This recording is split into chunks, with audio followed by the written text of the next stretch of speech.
FEU. Et on commence. Allez, je tape pas. Allez-y. Merci, Dr Sarveji. Je remercie l'amicale des pédiatres de Libre Pratique pour cette invitation. C'est un grand plaisir d'être avec vous ce soir pour partager avec vous cette observation. Donc, c'est l'observation d'une fille qui a été adressée à l'âge de 1 an 4 mois pour boiterie à la marche et fièvre évoluant depuis 3 jours. Elle est sans antécédent pathologique particulier. À l'examen, elle était fébrile à 38,5, son poids à 10 kg. Elle avait une tuméfaction douloureuse du genou droit, les autres articulations sans livre et l'examen somatique est par ailleurs sans particularité. Donc, c'est une arthrite du genou à l'examen. Quelles sont vos hypothèses diagnostiques? On commence le vote. Ah, voilà, le choix. Donc, est-ce que c'est une arthrite septique du genou, traumatisme du genou, osteomyélite de l'extrémité inférieure du fémur, ou bien une arthrite juvénile idiopathique?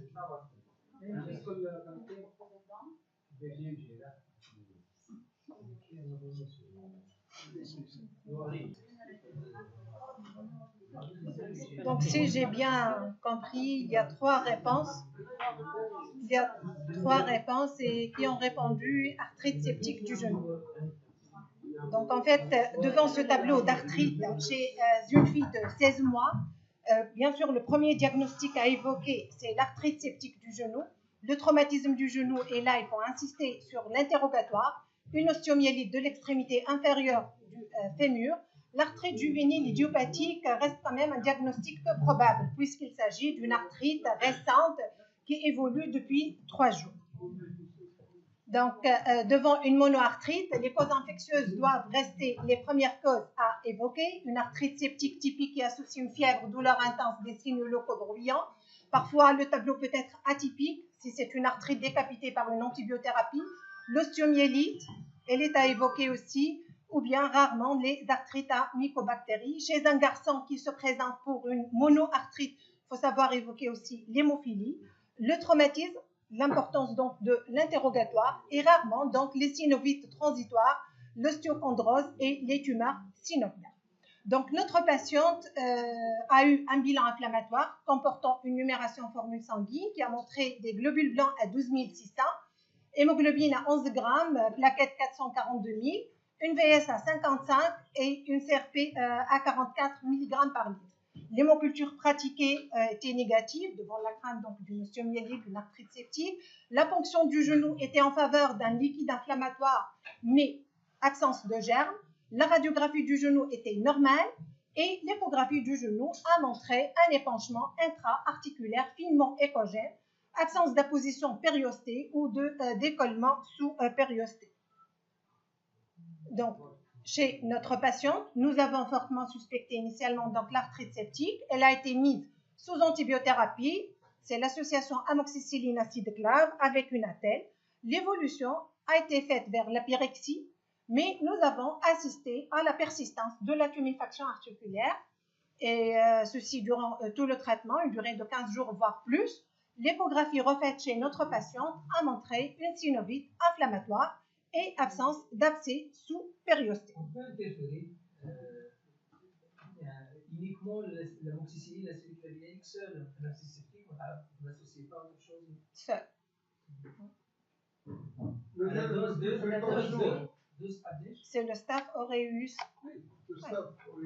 Il est sensible. Communautaire. 150 mg par kilo. Actuellement, l'augmentin, on la donne par voie IV à la dose de 100 à 150 mg par kilo. Et on augmente les deux fortes. Quels sont les principaux germes responsables des arthrites septiques de l'enfant? Le Staph aureus, bon, Kingella Kingi, mais généralement ce sont des arthrites septiques sans germes. Et généralement, là, il faut faire la ponction du liquide articulaire et l'ensemencer dans un flacon d'hémoculture pour avoir également les bacilles négatifs. L'hémophilus influenzae vu l'âge, mais nos patients généralement sont vaccinés. Les salmonelloses, etc. Donc, là,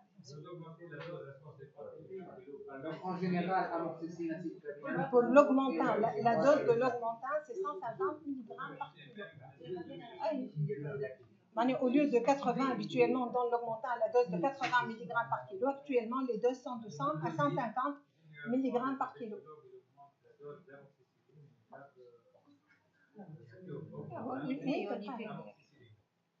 C'est-à-dire l'augmentant à 80 mg kg et vous associez l'amoxicilline. Non, actuellement,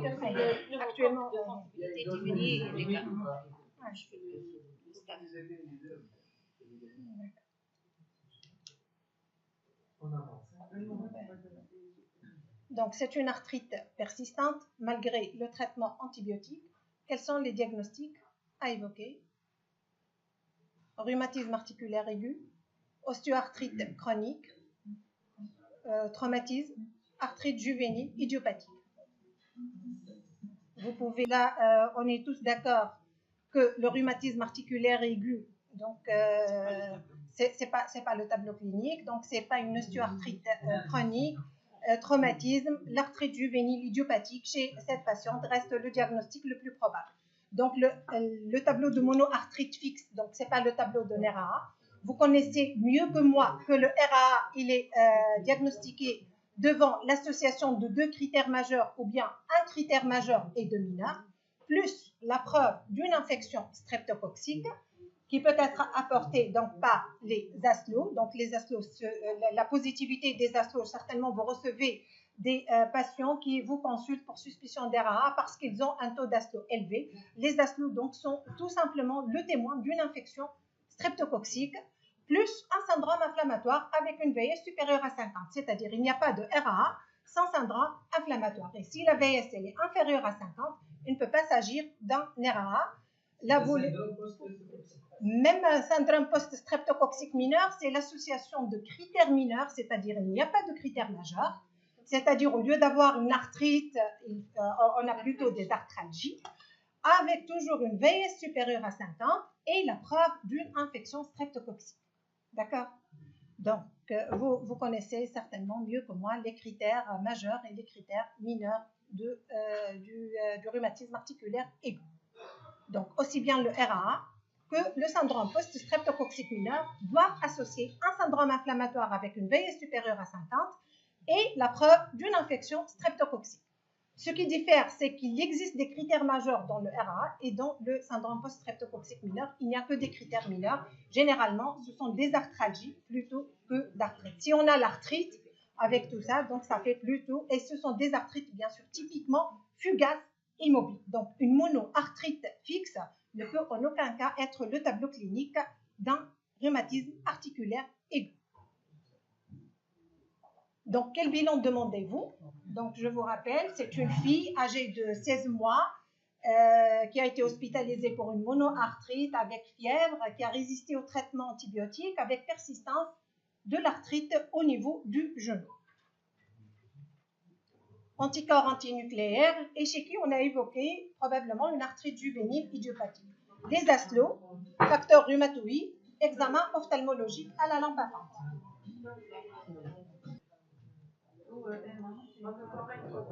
Donc, si on a suspecté chez notre patiente l'arthrite juvénile idiopathique, ce qu'il faut faire, c'est les anticorps antinucléaires parce qu'il y a des formes avec une positivité des anticorps antinucléaires, le facteur rhumatoïde et l'examen ophtalmologique à la lampe à pente recherchant une uvéite parce que c'est une complication très fréquente en cas d'arthrite juvénile idiopathique.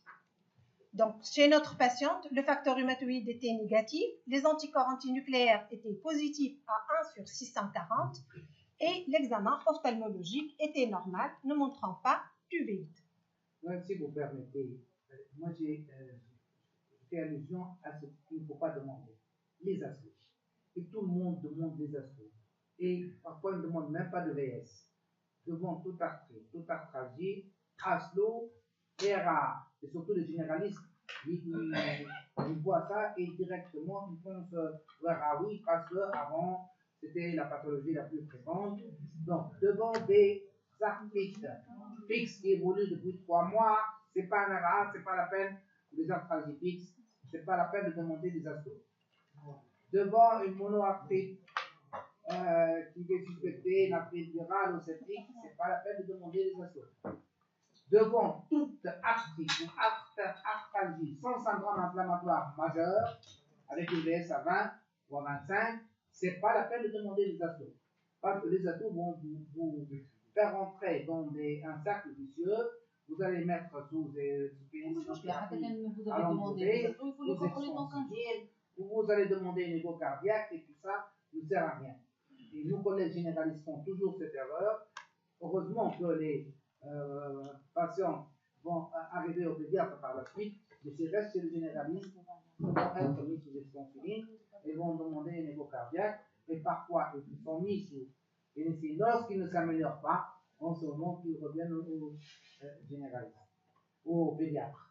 Donc, Aslo, c'est un témoin d'une infection streptococcique qui est survenue, je ne sais pas dans quel délai. Ça peut être une angine qui remonte à 3 mois, à 4 mois, à 1 an, elle s'est remontée les aslos. Ce n'est pas un RA. Aslo, ce n'est pas synonyme de RA. Une angine se suit d'une augmentation des aslos. Et quand les assos on a sont élevés, après plusieurs mois. On a 20 Il ne faut pas les contrôler. Attends. Je ne peux pas prendre le risque de ne pas mettre sur ce Oui, il n'y a pas bien sûr, bien sûr, bien sûr. C'est pas un erreur. Avec les assos positifs. Si on n'a pas les critères diagnostiques de RA, c'est-à-dire on n'a pas suspecté le RA, c'est-à-dire on n'a pas d'arthrite, on n'a pas de syndrome inflammatoire, déjà ça sert à rien de demander les assos. Pourquoi les demander? Et il ne faut pas les contrôler. Parfois, les patients arrivent avec 3 à 4 taux d'aslo et ils sont très inquiets parce que les aslos n'ont pas baissé. S'il n'y a pas de critère de RA, ce n'est pas un RA. Aslo à 1200 avec une VS à 20, ce n'est pas un RA. Arthrite fixe ou l'arthralgie fixe avec aslo augmenté, ce n'est pas un RA. Parfois, on est confronté à des enfants qui viennent avec un bilan. يجيك جوست خاطر الاسلو عمل دوره 4 5 من الناس مشى لهم يلقى الاسلو ويصاب مشى لهم ولا دوا ما ضحكش مشى للثالث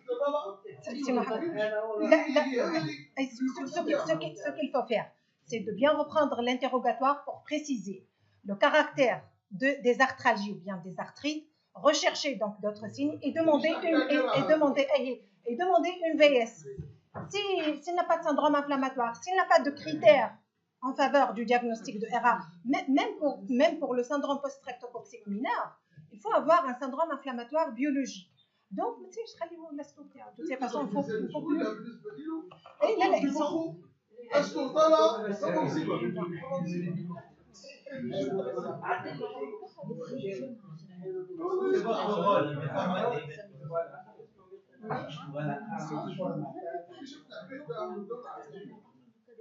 Donc, chez notre patient, nous avons suspecté une arthrite juvénile idiopathique et nous avons complété par ce bilan. On a des anticorps antinucléaires qui sont positifs à 1 sur 640 et un examen ophtalmologique qui est normal. Et là, l'examen ophtalmo, c'est essentiellement pour la recherche d'une uvéite qui complique fréquemment les AG. Donc, chez notre patiente, devant l'atteinte monoarticulaire persistante, chez une fille de 16 mois, sans autre diagnostic évident, je rappelle que l'AGI, c'est un diagnostic d'élimination, avec des anticorps antinucléaires positifs, nous avons retenu le diagnostic d'arthrite juvénile idiopathique dans sa forme oligo-articulaire avec anticorps antinucléaires positifs. En général, il est plus évocateur du lupus. Non. La forme multisystémique. Non. Là, c'est une AGI dans sa. Attends, on va arriver. Attends, le lupus, c'est pas le tableau clinique dans le lupus. C'est une fille qui a une monoarthrite fixe prolongée. On a suspecté une AGI et parmi les bilans. Anticorps antinucléaires positifs, ce n'est pas spécifique du lupus. Les anticorps qui sont spécifiques du lupus sont les anticorps anti-DNA. Vous voyez, la circonstance, un tiers des arthrites juvéniles idiopathiques dans leur forme monoarticulaire ou oligoarticulaire articulaire s'accompagne d'anticorps antinucléaires positifs. Ils ne sont pas spécifiques. Ce ne sont pas des anti-DNA, ce ne sont pas des anti-RNP, ce ne sont pas des anti-SM, donc ce sont des anticorps antinucléaires qui ne sont pas spécifiques. Et c'est très fréquent cette situation. Si me permet, je m'arrête une minute pour une histoire anecdotique. On m'a envoyé un enfant pour lui faire une biopsie hépatique. Pourquoi? Parce qu'il avait une arthrite chronique, l'arthrite juvénile idiopathique dans sa forme mononucléaire, avec des anticorps antinucléaires positifs. Le généraliste et l'interniste ont considéré qu'il s'agit d'un lupus. Bon. Et là, le généraliste l'a mis sous aspégique extensive. Voilà. Et puis, il y a eu une élévation de transaminase. Il est passé chez un interniste. Anticorps antinucléaire positif avec cyclolyse, il a dit qu'il s'agit d'une hépatite lipidique. Il m'a envoyé cet enfant pour faire une biopsie hépatique pour confirmer le diagnostic d'une hépatite secondaire au lupus. C'est pas la spécificité. Voilà, c'est une fille de 5 ans. Repris l'histoire, elle avait une monoarthrite fixe qui a été mise sous aspégique, qui est à forte dose d'aspirine à forte dose. Et on sait que l'aspirine à forte dose entraîne une cytolyse.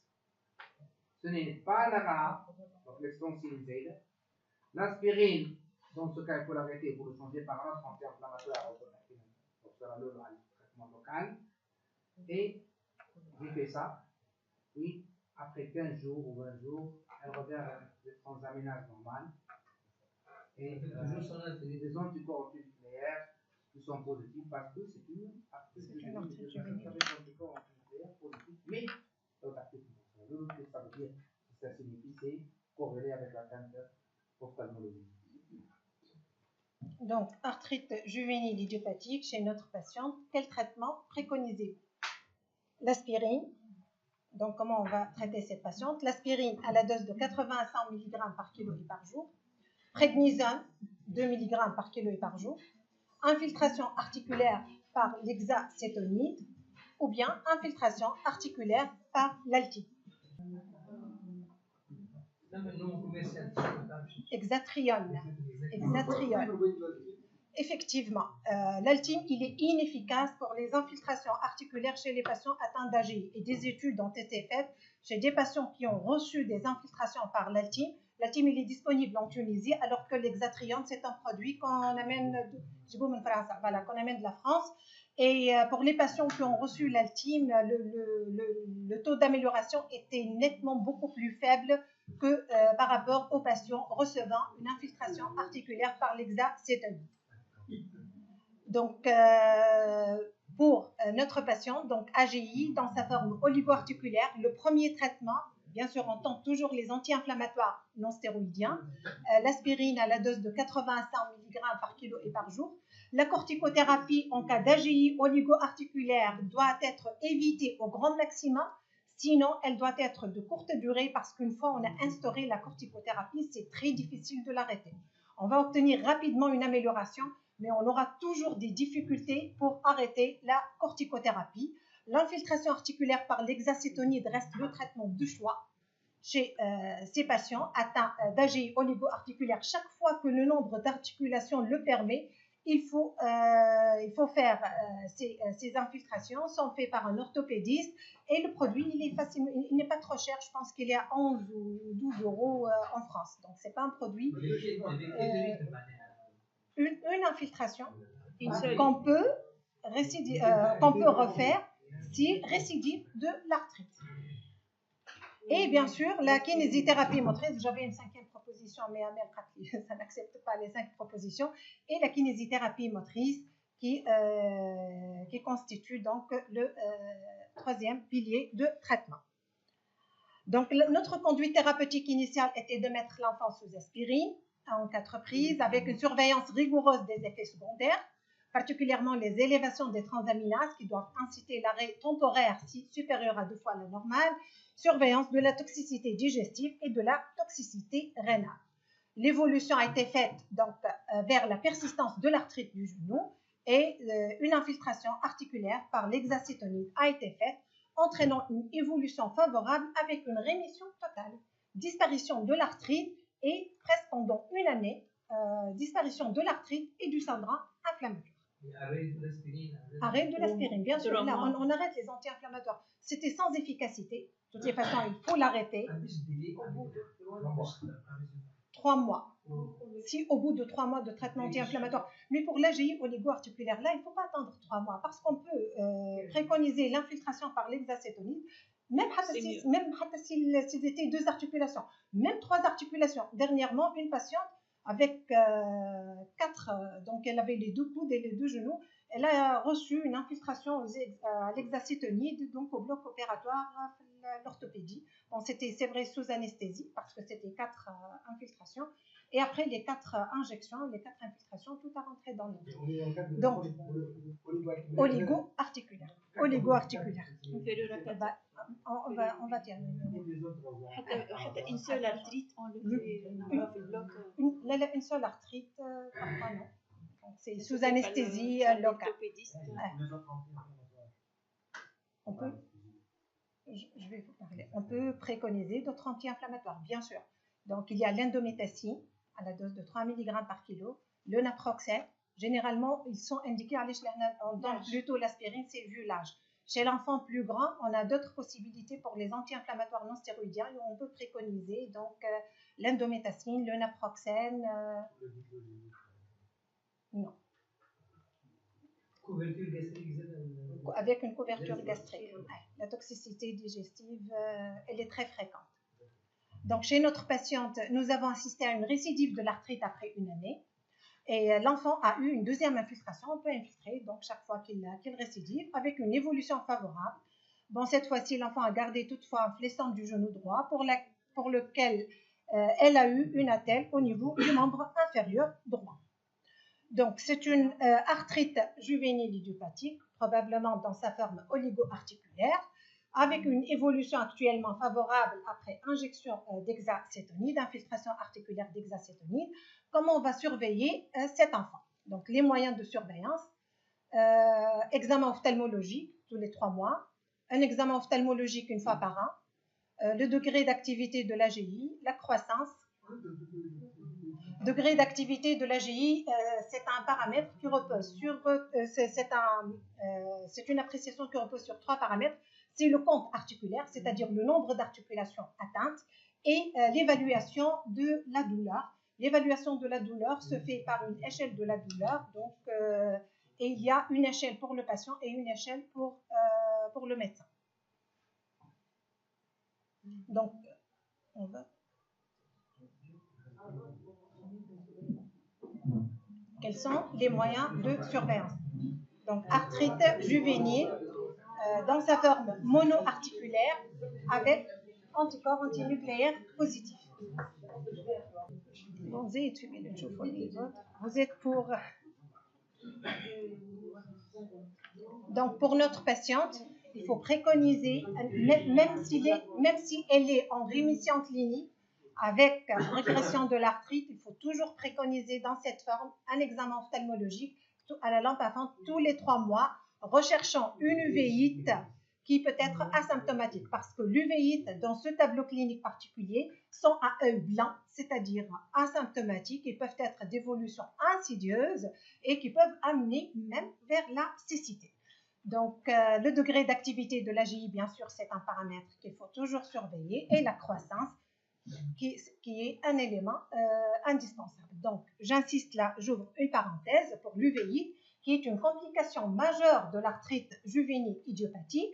En fait, l'AGI, c'est la cause la plus fréquente d'uvéite chez l'enfant. Même si vous recevez un enfant qui a une uvéite, il faut savoir rechercher à l'interrogatoire des antécédents d'arthrite, d'arthralgie, parce que l'AGI, c'est la cause la plus fréquente. L'uvéite survient chez 35% des patients ayant une forme oligo-articulaire. Elle peut précéder l'atteinte articulaire dans 10% des cas, et les facteurs de risque sont la forme oligo-articulaire, chaque fois qu'on a des anticorps antinucléaires positifs, et l'âge. Donc, l'AGI dans sa forme oligo-articulaire avec anticorps antinucléaires positifs, ça incite à une surveillance ophtalmologique rapprochée par un examen à la lampe à fond tous les 3 mois, recherchant une uvéite insidieuse qui nécessite un traitement urgent. Oui. Si les anticorps ne sont pas élevés, on peut donner des... Là, il faut toujours surveiller. Mais là, c'est un facteur de risque supplémentaire. Donc, à l'âge de 4 ans et demi, notre patiente est restée stable, surveillée à la consultation externe. Et à l'âge de 4 ans et demi, nous avons assisté à une récidive de l'arthrite du genou droit, extension des arthrites au genou gauche et à la cheville droite, tuméfaction des interphalangiennes proximales du 2e, 3e, 4e doigt des 2 mains, douleur à la mobilisation du coude droit, une atteinte du rachis cervical et lombaire avec des rachidalgies insomniantes, une patiente totalement raide avec des douleurs articulaires intenses insomniantes. Une impotence fonctionnelle totale, même la position assise était impossible chez notre patiente. Donc, ce tableau correspond à, donc on s'est dit probablement c'est trempé, est-ce que c'est plutôt une AGI dans sa forme polyarticulaire, une AGI dans sa forme systémique, une AGI dans sa forme oligo-articulaire extensive, ou bien c'est une spondylarthropathie, d'autant plus qu'il y a une atteinte du rachis. Une AGI dans sa forme oligo-articulaire, plutôt dans sa forme extensive. Oui, il y a des passages possibles d'une forme à une autre. Voilà. Donc, en fait, pour les formes cliniques d'arthrite juvénile idiopathique, vous connaissez parfaitement que les AGI, ça constitue un groupe inhomogène de pathologies qui sont réunies par des critères cliniques communs, c'est l'atteinte articulaire, et qui s'individualisent chaque groupe par des particularités cliniques. On parle d'arthrite, donc c'est parce que c'est une atteinte inflammatoire d'au moins une articulation pendant minimum de 6 semaines. Juvénile, c'est parce que le premier symptôme survient avant l'âge de 16 ans, et idiopathique parce qu'aucune cause n'est connue. Et pour l'AGI, actuellement, donc, il y a 6 formes cliniques. Il y a donc l'AGI dans sa forme systémique qui représente 4 à 17%. Et pour l'AGI dans sa forme systémique, c'est un autre tableau clinique. Généralement, on est devant un tableau de fièvre prolongée qui dépasse 15 jours avec une courbe thermique très caractéristique, avec un pic thermique à un moment donné de la journée, une atteinte articulaire, une éruption cutanée, une hépatosplénomégalie, une série. C'est un autre tableau clinique. Pour les AGI oligo-articulaires, c'est la forme la plus fréquente des arthrites juvéniles idiopathiques. Ça représente à peu près 27 à 56%. Et on parle d'AGI oligo-articulaire lorsque, au cours des 6 premiers mois d'évolution, on a au maximum que 4 articulations atteintes. Donc, AGI oligo-articulaire, c'est-à-dire inférieur ou égal à 4 articulations. Sachant que cette évolution d'une arthrite juvénile idiopathique, elle peut être oligo-articulaire persistante si après 6 mois, on a toujours au maximum 4 articulations, comme elle peut être une AGI oligo-articulaire extensive si l'atteinte articulaire dépasse les 4 articulations après les premiers 6 mois d'évolution. D'accord? Donc, pour l'AGI polyarticulaire, d'emblée, c'est supérieur à 5 articulations et ça peut être avec facteur rhumatoïde positif, c'est la polyarthrite rhumatoïde, ou bien l'AGI polyarticulaire avec facteur rhumatoïde négatif.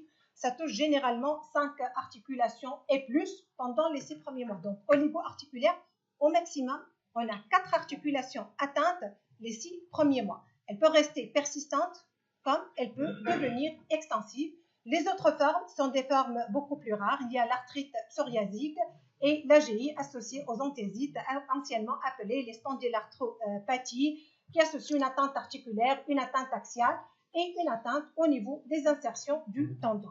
Donc, pour notre patiente, ça correspond parfaitement, c'est une AGI oligo-articulaire, puisqu'on a l'atteinte de moins de 4 articulations les premiers 6 mois, et dans sa forme extensive, puisque l'évolution a touché d'autres atteintes articulaires après 6 mois d'évolution.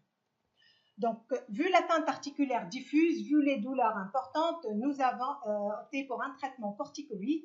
Elle a été mise sous Soluprède à la dose de 2 mg par kilo et par jour. L'évolution était favorable avec reprise de la marche, mais nous avons assisté à une corticodépendance à chaque tentative de dégression du traitement, avec récidive des arthrites imposant le maintien d'une faible dose de corticoïdes. On peut donner en 2 prises.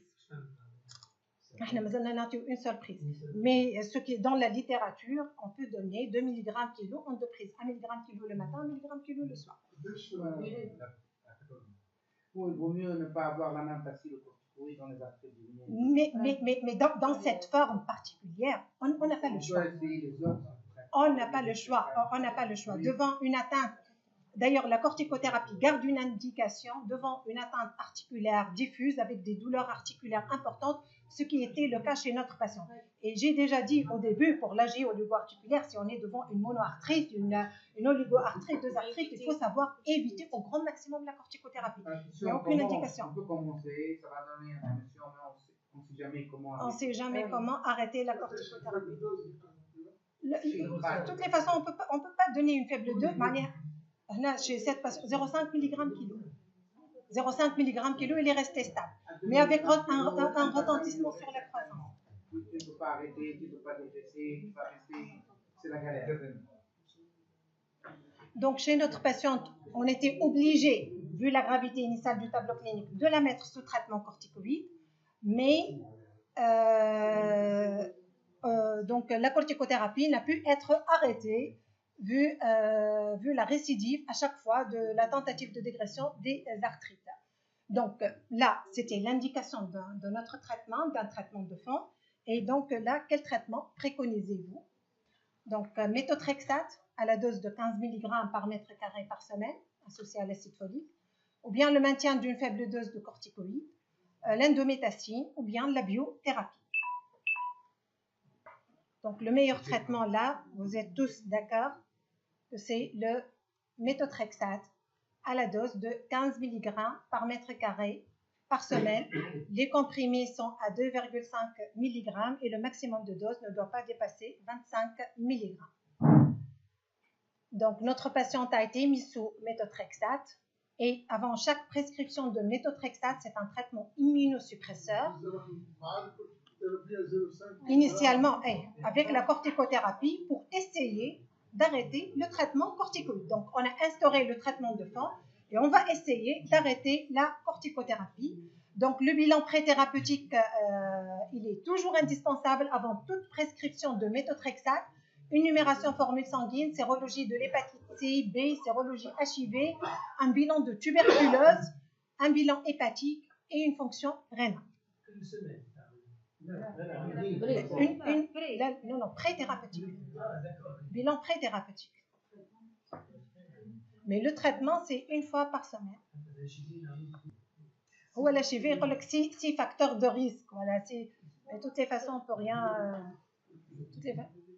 Donc, l'évolution, même sous méthotrexate, a été faite vers la persistance d'une atteinte polyarticulaire évolutive, avec recours fréquent à la corticothérapie. À chaque tentative de dégression, on a toujours la persistance des arthrites, une stagnation de la courbe de croissance vu la corticothérapie prolongée, et l'examen ophtalmologique, il était toujours normal chez notre patiente.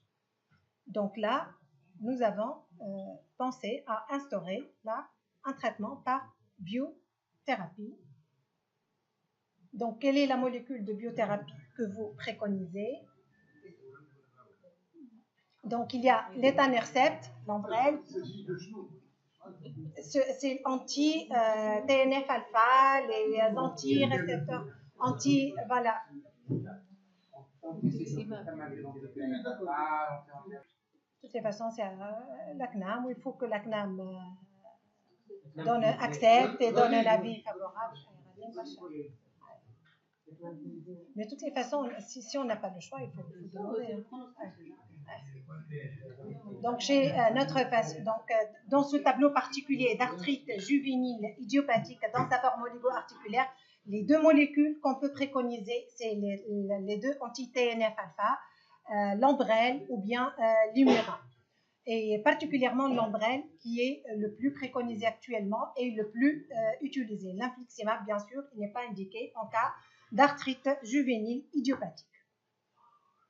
Donc, toujours avant d'instaurer la biothérapie, il faut savoir faire le bilan pré-thérapeutique, la sérologie de l'hépatite B, C, la sérologie HIV, radiographie du thorax, IDR, recherche de BK, bilan hépatique et rénal.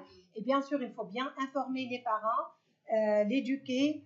C'est un traitement immunosuppresseur. Ils doivent consulter donc pour n'importe quelle infection, une fièvre, etc., pour donner un traitement antibiotique à temps. Donc, il y a un risque d'infection qui est beaucoup plus fréquent. Donc, les effets secondaires sont généralement, ils se donnent par voie sous-cutanée, une réaction cutanée, une augmentation de la fréquence des infections banales.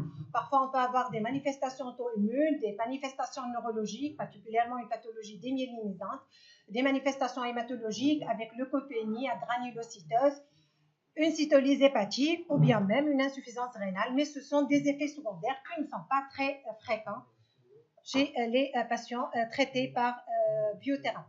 Il y a un risque théorique oncogénique d'augmentation de la fréquence des tumeurs, mais dans la littérature, pour les registres des patients traités par la biothérapie, il n'a pas été noté d'augmentation de la fréquence des tumeurs chez ces patients. Donc, notre patiente a été mise sous ombrelle. La dose, c'est 0,8 mg par kilo par semaine par voie sous-cutanée. Vraiment, c'est un traitement très facile. Il a vraiment amélioré par la CNA. L'injection, elle peut faire 1000 dinars.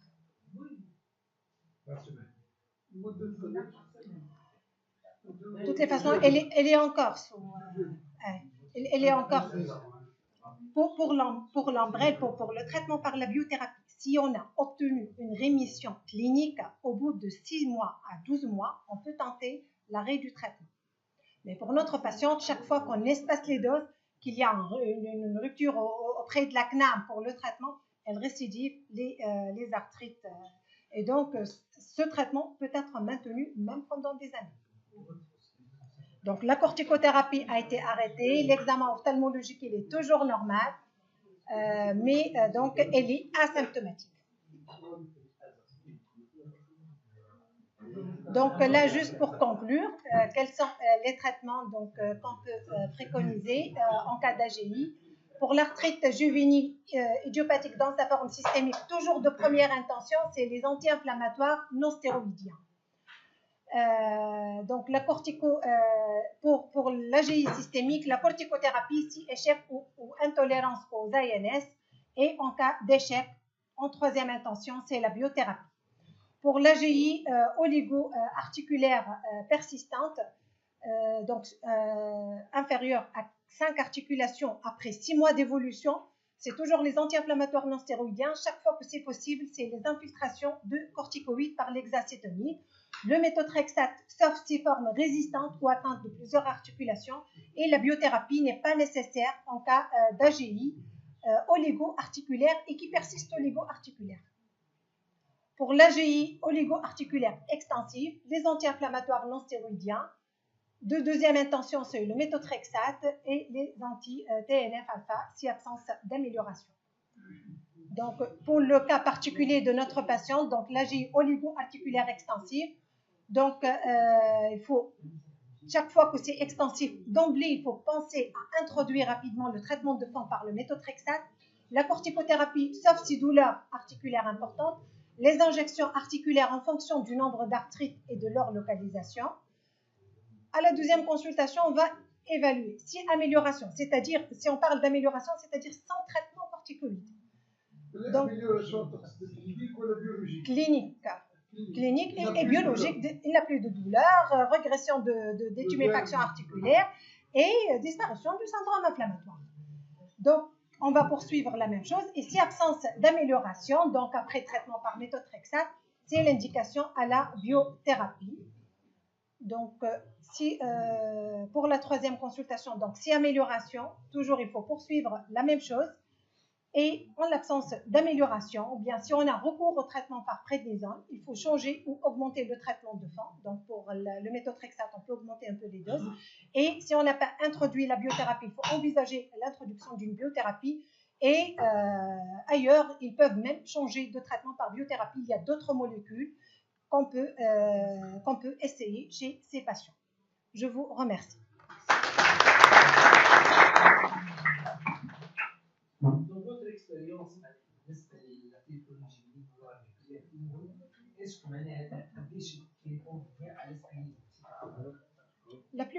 répondent à l'aspirine. La plupart répondent à l'aspirine. Là, c'est une forme très sévère d'arthrite juvénile idiopathique extensive. Mais on peut voir ça au cours de l'évolution.